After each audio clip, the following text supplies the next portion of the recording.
नमस्कार, मैं अंजलि विश्वास, स्वागत है आप सभी का हमारे चैनल में। पाकिस्तान का साथ देने वाले तुर्की के खिलाफ भारत की जनता में भारी आक्रोश देखने के लिए मिल रहा है और सोशल मीडिया पर लगातार बॉयकॉट तुर्की का आह्वान किया जा रहा है। बॉयकॉट तुर्की जो है वो लगातार अपनी रफ्तार तेज करता जा रहा है। क्योंकि अब सभी फील्ड के कारोबारी, चाहे मार्बल कारोबारी हो, ड्राई फ्रूट्स कारोबारी हो या फिर एप्पल कारोबारी हो, अब सभी कारोबारी एक सुर में ये कह रहे हैं कि हमें तुर्की का माल ना चाहिए और ना उन्हें भेजना है, यानी ना इंपोर्ट करना है ना एक्सपोर्ट करना है। तुर्की को पूरी तरीके से जो है बॉयकॉट होना चाहिए। सिर्फ यही नहीं, ट्रैवल एजेंसीज ने भी अब भारत में रहते हुए भारत के साथ एकजुटता जो है दिखाई है और कई सारे एडवांस बुकिंग भी कैंसिल की गई है।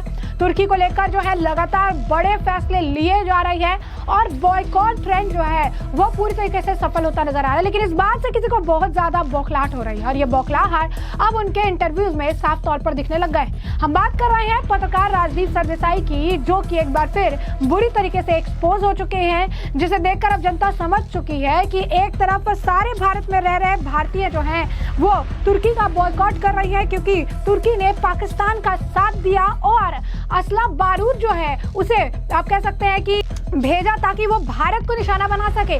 और ऐसे में राजदीप सरदेसाई जो है उन्हें इस बात से तकलीफ हो रही है। एक चैनल पे गए हुए थे और इस दौरान इनको जब बोलने का मौका मिला तो ये कहते हैं कि मैं अब देख रहा हूँ बॉयकॉट तुर्की ठीक है, तुर्की ने जो किया गलत किया, लेकिन हमें तुर्की के खिलाफ डिप्लोमेटिक जवाब देना जरूरी है। जिस तरह की भाषा का प्रयोग हो रहा है इससे हमें भविष्य में कोई फायदा नहीं होगा क्योंकि हमें एक ना एक दिन तुर्की के साथ रिश्ता ठीक करना ही है। लेकिन सोशल मीडिया पर जो कैंपेन चलाया जा रहा है मुझे लगता है ये बहुत खतरनाक है। सरकार को अपना काम करने दीजिए। ये इंटरनेट आर्मी जो है जो ये चला रही है इसका हमें नुकसान हो रहा है, फायदा नहीं। विदेशी नीति का इस्तेमाल करना चाहिए, विदेश नीति का हमें इस्तेमाल करके जो है इस मसले को सुलझाना चाहिए। तो उनका ये कहना है कि बॉयकॉट जो लोग कर रहे हैं ये सही नहीं है। बॉयकॉट जो लोग आप कह सकते हैं अपना दिखा रहे हैं ये सही नहीं है। क्यों करेंगे बॉयकॉट? ये तो डिप्लोमेसी का मैटर है, डिप्लोमैट्स का मैटर है। ये डिप्लोमैट्स अपने हिसाब से देखेंगे, विदेश नीति का इस्तेमाल किया जाना चाहिए।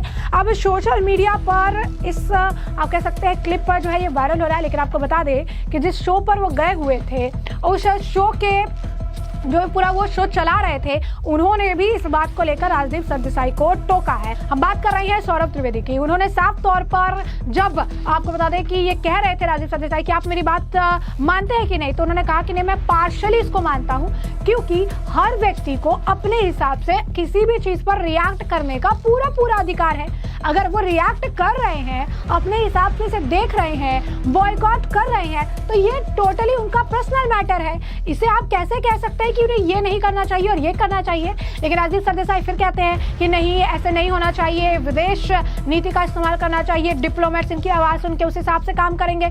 फिर उन्हें टोका जाता है और उस वक्त भी सौरभ ने यही बात कहते हैं कि आप ये नहीं कह सकते हैं कि डिप्लोमेट ये सुनकर काम करेंगे। डिप्लोमेट की अपनी एक जिम्मेदारी है, वो अपने हिसाब से कर सकते हैं। भारत की जनता का अपनी एक भावना है, वो अपने भावना के हिसाब से इमोशनली उनको उस चीज को लेकर रिएक्ट कर सकते हैं। इसमें आप उन्हें मना नहीं कर सकते कि तुम्हें ये नहीं करना है और इस हिसाब से नहीं करना है। अब आपको बता दें कि सोशल मीडिया पर लगातार राजदीप सरदेसाई की जो है जमकर किरकिरी हो रही है। लोग सोशल मीडिया पर लिख रहे हैं कि जो कट्टरपंथी है वो भी एक बार के लिए पाकिस्तान के खिलाफ चले जाएंगे और तुर्की के साथ जो है खड़े नहीं होंगे। लेकिन राजदीप सरदेसाई जो है वो ऐसा नहीं कर सकते हैं। वो काफी ज्यादा नाराज है कि बॉयकॉट तुर्की कैंपेन चलाया जा रहा है और इसमें कोई सरप्राइज होने वाली बात नहीं है। उसके बाद वो लिखते हैं कि हमें तो हमेशा से बॉयकॉट चाइना भी हमें करना था, हमें चाइना जो हमारे लिस्ट में सबसे ऊपर है, लेकिन अभी हमें वो मौका अभी नहीं मिला है। लेकिन तुर्की के खिलाफ तो हम अपना अभियान जारी रखेंगे। एक और व्यक्ति ने लिखा है कि इंडियंस जो है, भारतीय जो है वो तुर्की को बॉयकॉट कर रहे हैं क्योंकि इसने पाकिस्तान की मदद की। लेकिन आपको पता है सबसे ज्यादा इस बात से किसे गुस्सा है, किसे तकलीफ हो रही है, वो है राजदीप सरदेसाई। तो सोशल मीडिया पर लगातार अब ट्रोल हो रहे हैं राजदीप सरदेसाई। वही दूसरी तरफ आपको बता दें कि शिवसेना के प्रवक्ता संजय निरुपम ने पाकिस्तान, तुर्की और कांग्रेस पर जमकर निशाना साधा। इस दौरान उन्होंने बॉयकॉट तुर्की का जो है समर्थन किया और ये भी कहा कि जो लोग ऐसी स्थिति में भी तुर्की के खिलाफ नहीं बोल रहे हैं वो तुर्की का इतिहास जान ले। याद रखिए, जो तुर्की आज आतंकवादी देश पाकिस्तान को सपोर्ट कर रहा है, वहां से आया था महमूद गजनी, जिसने भारतवर्ष में मुस्लिम शासन की जो है नींव रखी थी। इतिहास गवाह है कि तुर्की हमारा कभी नहीं था। और उसने क्या किया ये बात किसी से नहीं छिपी है। आतंकवाद पर भारत की सख्त नीति को उन्होंने मजबूती से समर्थन भी दिया है। उसके बाद आपको बता दें कि संजय निरुपम जो है कहते नजर आए कि तुर्की जो है अपना कभी भी नहीं हो सकता है। आज सभी व्यापारी, सभी भारत के जो आप कह सकते हैं लोग हैं, एक साथ आके बॉयकॉट तुर्की का आह्वान कर रहे हैं। मैं इसका पूरा समर्थन करता हूं। कारोबारियों ने भी आवाज उठाई है, चाहे मार्बल कारोबारी हो, सेब कारोबारी हो, या फिर जो है आपको बता दें ड्राई फ्रूट्स के कारोबारी हो, या फिर ट्रैवल एजेंसियां हो, सभी भारत में एक साथ मिलकर एकजुटता दिखा रही है और तुर्की का जो है बॉयकॉट करने की मांग कर रही है। और हम इसके साथ हैं क्योंकि तुर्की कभी हमारा था ही नहीं। इसने बस और बस कुछ देखा और उसके बाद पाकिस्तान के साथ ये खड़ा हो गया। इसने ये नहीं देखा कि भारत ने इसकी मुसीबत में कितनी मदद की थी। क्या कुछ और कह रहे हैं संजय निरुपम, जरा एक बार आप कुछ से अगर आप 1000 साल पुराना रिश्ता देखेंगे तो बहुत तनावपूर्ण रहा है, लेकिन हाल के दिनों में आधुनिक भारत और आधुनिक तुर्की के बीच व्यापारिक रिश्ते रहे हैं। हमारे देश के पर्यटक बड़े पैमाने पर तुर्की आते जाते रहे हैं, लेकिन उस तुर्की ने जिस तरीके से ऑपरेशन सिंदूर के दरमियान पाकिस्तान को समर्थन दिया, और न सिर्फ समर्थन दिया बल्कि पाकिस्तान के पास उसी दरमियान ड्रोन भेजे, और जिन ड्रोनों का इस्तेमाल पाकिस्तान ने भारत पर हमला करने के लिए किया, ये दूसरी बात है कि उन ड्रोनों को हम लोगों ने नष्ट कर दिया। हमारे सेना के जवानों ने, हमारे फाइटर जो एयरक्राफ्ट थे उन एयरक्राफ्ट ने, लेकिन उस तुर्की ने जिस तरीके से पाकिस्तान का समर्थन किया युद्ध के दरमियान, उससे स्पष्ट हुआ कि वो एक इस्लामिक कंट्री है। इस्लामिक कंट्री होने के नाते इस्लामिक कंट्री को समर्थन कर रहे हैं। ये भूल रहे हैं कि पाकिस्तान एक आतंकवादी देश है। पाकिस्तान को समर्थन देना मतलब आतंकवाद को समर्थन देना, लेकिन तुर्की ये भूल गया और अपने अंदर का, उसके अंदर का जो इस्लाम जगह, जो मुसलमान जगह, उस आधार पर उसने एक मुस्लिम देश को बगैर भारत के हितों की चिंता किए उन्हें समर्थन दिया। ऐसे में भारत में तुर्की के खिलाफ एक जबरदस्त रोष और गुस्सा है, और उस गुस्सा का नतीजा यह निकला कि लगभग 3 लाख लोग जो हर साल तुर्की जाते हैं पर्यटक के तौर पर, ऐसे पर्यटकों में से लगभग 50% लोगों ने तत्काल अपनी यात्रा रद्द कर दी। अजरबैजान ने भी तुर्की के साथ साथ, जो तुर्की का एलाई है, पाकिस्तान का समर्थन किया था, भारत का विरोध किया था। वहां पर भी लगभग 2 लाख प्रतिवर्ष जाने वाले जो भारतीय पर्यटक थे उनमें से 50% लोगों ने अपनी यात्रा रद्द कर दी।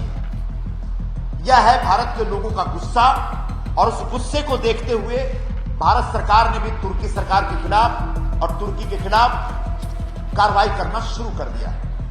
उस कार्रवाई की पहला चरण जो है, एक तुर्की की कंपनी है जो एयरपोर्ट पर हैंडलिंग करती है, ग्राउंड हैंडलिंग जिसको कहते हैं, उस कंपनी का नाम है सेल्वी। भारत के 9 एयरपोर्टों पर सेल्वी को ग्राउंड हैंडलिंग का कॉन्ट्रैक्ट दिया गया है। कल ही नागरिक उड्डयन मंत्रालय ने सेल्वी को दिया गया जो लाइसेंस है, उस लाइसेंस को रद्द किया। उसे जो सिक्योरिटी क्लियरेंस दिया गया था उसे रद्द कर दिया गया है। इस फैसले का हम स्वागत करते हैं, समर्थन करते हैं, और सेल्वी की दुकान भारत में हमेशा हमेशा के लिए बंद हो गई, इसके ऊपर हर्ष व्यक्त करते हैं। इसके अलावा जवाहरलाल नेहरू यूनिवर्सिटी और जामिया मिलिया विश्वविद्यालय, ये दोनों विश्वविद्यालयों का तुर्की विश्वविद्यालयों के साथ एक करार है, एक ऐसा एग्रीमेंट है जिसमें एक शैक्षणिक क्षेत्र में आदान प्रदान का काम होता है। दोनों विश्वविद्यालयों ने तुर्की विश्वविद्यालयों के साथ जो उनका करार था, जो डील थी, जो सौदा था, जो एग्रीमेंट था, उसको रद्द कर दिया है। भारत और तुर्की के बीच बहुत बड़ा व्यापार नहीं होता है, फिर भी लगभग 60,000 करोड़ का हम उन्हें एक्सपोर्ट करते हैं और 20,000 करोड़ का इंपोर्ट करते हैं। और वहां से तुर्की से जो वस्तुएं आयात होती हैं हमारे यहां, उनमें मुख्य तौर पर सेब है, एप्पल है, इसके अलावा मार्बल है, क्रूड ऑयल है, वेजीज है, सोना है, नींबू है, सीमेंट है, मिनरल ऑयल है और कपड़े हैं। लेकिन प्रश्न यह उठता है कि जिस तुर्की ने पाकिस्तान को ड्रोन भेजा हिंदुस्तान पर हमला करने के लिए, उसका एप्पल हम क्यों खाएं? भारत के व्यापारी जिन्होंने तुर्की का एप्पल लाकर के हिंदुस्तान में बेचने का धंधा शुरू किया था, उनके अंदर की देशभक्ति को मैं प्रणाम करता हूं। उन्होंने तुर्की का एप्पल बेचना तात्कालिक तौर पर बंद कर दिया है। अब तुर्की से एप्पल हम नहीं मंगा रहे हैं। बिल्कुल इसी तरह से जो बाकी वस्तुएं जो तुर्की से यहां पर आयात होती हैं, उसे बंद किया जाना चाहिए और तुर्की को जो हम लोग निर्यात करते हैं उसे भी बंद करना चाहिए। तुर्की के खिलाफ पूरा भारतवर्ष है, पूरा भारत देश है, भारत के नागरिक है। ऐसे भारत के नागरिकों के गुस्सा का सम्मान किया जाना चाहिए। और अभी भी जिन 50% लोगों ने, भारतीय पर्यटकों ने तुर्की जाने की जो यात्रा थी उसको रद्द नहीं किया, उनको मैं याद दिलाना चाहूंगा कि तुर्की का इतिहास क्या है। ऐसे में आपने पूरा मामला जो है विस्तार से जाना है, बयान भी आपने सुने हैं और इस मामले पर अब आपकी जो राय हो कमेंट सेक्शन में कमेंट करके जरूर से जरूर साझा करिएगा। धन्यवाद।